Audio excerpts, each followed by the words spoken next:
নমস্কার বন্ধুরা, চলে আসলাম অনেক দিন পর আবার একটা লং ভিডিও নিয়ে। প্রথমেই বলবো যে স্কিপ না করে পুরো ভিডিওটা দেখো। এই যে মোহর সোনা, আমি গিয়েছিলাম একটা রিসেপশন লুক করতে খয়ের পাহাড়িতে। তো সেখানে গিয়ে দেখি যে একটা কিউট ছোট্ট বেবি আমার কাছে এসেছে। সাথে সাথে তার নাম জিজ্ঞেস করলাম, সুন্দর করে তার নামটা বললো। আর জিজ্ঞেস করলাম, তুমি কি সাজুগুজু করবে? বলছে হ্যাঁ করব। সে তো একদম রেডি। তারপর শুরু করে দিলাম। পুরো ভিডিওটা শেষ পর্যন্ত দেখো, একদম স্কিপ করবে না। সে তার কি পোজ, আর চুল তো একদম সিন্ডারেলার মতো। দেখতে থাকো, কোনো মোটেই তাকে আই লাইনার পরানো গেল না। চোখগুলো একদম বুঝে বুঝে দিচ্ছে। তারপর দেখো, শেষমেশ তো লাইনারটা ঘেটেই দিল একদম। যা, ঘেটে দেওয়ার পর আর কি করবো, আস্তে আস্তে সেটা আমি আবার মুছে দিলাম। মুছে দেওয়ার পর ওকে জিজ্ঞেস করলাম, তুমি লাইনার লাগাও না? বলছে না না, আমি এগুলো লাগাই না। তারপর বললাম জিজ্ঞেস করে যে তুমি কি চুল বাঁধবে? সে তো মহারানী রেডি একদম। হ্যাঁ বেঁধে দাও। বলছে দেখো আমার কত লম্বা চুল, এত লম্বা চুল, হ্যাঁ তোমার থেকেও বেশি, আমাকে বলছে। আমি বলছি হ্যাঁ তোমার খুব লম্বা চুল। আর ওকে বারবার জিজ্ঞেস করছিলাম, তুমি কত কিউট জানো? বলছে হ্যাঁ তো, দেখো আমার কত লম্বা চুল আছে। আমি বলি হ্যাঁ, তুমি এমনিতেও সুন্দর, আর তোমার চুলগুলোর জন্য তো আরো বেশি সুন্দর লাগছে।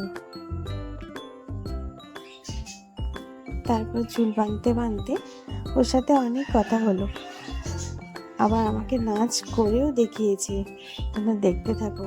ওর নাচের ভিডিও আমি দিয়েছি, বেশি নয় একটুখানি নেচেছে। তারপর আবার যখন বলছি যে একটু পোজ দিয়ে ছবি তুলো তো, সেটা দেখলে তো একদম অবাক হয়ে যাবে। এই মাত্র 3.5 বছর বয়সের বাচ্চা একটা, এত পাকা আর এত কিউট যে ধারণা করতে পারবে। আর হ্যাঁ, তোমরা অনেকে আমার ভিডিও দেখছো কিন্তু কোনো কমেন্ট বা লাইক করছো না। প্লিজ একটা লাইক ও কমেন্ট করে দিও, তবেই বুঝবো যে তুমি আমার ভিডিওটা দেখলে। আর পাশে থাকবো অবশ্যই। দেখো, এরপর পাকা বুড়ি শুরু হয়ে গেছে নাচ। এটা আজকে রাত ওই গানটার নাচ করছিল। হ্যাঁ, সে তো বলে কথায় কথায় নাকি নাচ করে, সুন্দর লাগছে। আবার ওর কিছু ক্লিপ ছিল, বলছে এই ক্লিপগুলো আমাকে আটকে দাও। তো আমি এক এক করে সব আটকে দিলাম। দেখলাম যে কোনটার সাথে কোনটা ম্যাচিং হচ্ছে, দেখে দেখে আটকাচ্ছিলাম। সবগুলো অবশ্য ম্যাচিং ছিল না, তার মধ্যেও কয়েকটা দেখে দেখে দেখে আটকে দিলাম। তো দুটো কালার ছিল শেষে সেই দুটো আমি আর আটকাইনি। তখন দেখো ও কি বলছে, বলছে যে হ্যাঁ আন্টি, এই দুটো তো থেকে গেল, এই দুটো আমার কি হবে? এই দুটো আমাকে আটকে দিতে হবে, আটকে দাও। ঠিক আছে চলো, আটকে দিলাম। আটকে দেওয়ার পরে কি খুশি।